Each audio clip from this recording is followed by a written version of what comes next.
حال خوب امروز لونا واقعیتش معضل کار تیمیه که همه همکاران من تو بخش مختلف بیمارستان زحمت کشیدن. لونا بیمار 15 ساله ما بودش که وقتی با ما مراجعه کرد در واقع سطح هوشیاریش پایین بود، دچار دیابت کتو اسیدوز شده بود.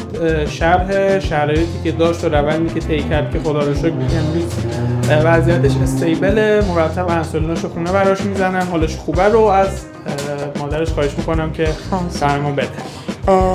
آقای صفری واقعا معجزه کردن. من روز که لونا رو آوردم بیمارستان توی کما بود، یعنی دیابت کتو اسیدوز بود، کوشینگ داشت، کراتین خیلی بالایی داشت و اصلا حال خوبی، فشار خون بالا داشت، مشکل قلبی داشت و راستش اصلا فکر نمی‌کردیم که اتفاق خوبی بیفته، ولی واقعا معجزه اتفاق افتاد. از کادر بیمارستان مخصوصا آقای دکتر صفری خیلی تشکر میکنم، خیلی دلسوزی کردن با مراقبتاشون. چند وقت بستری بود، پیگیریاشون. الان پسر 15 ساله من حالش خوبه، کراتینش اومده پایین، از 3 شده 1.5. عفونت خون داشت که اصلا کامل برطرف شده و بازم داره بازی میکنه، میدوه، از پله بالا پایین میره.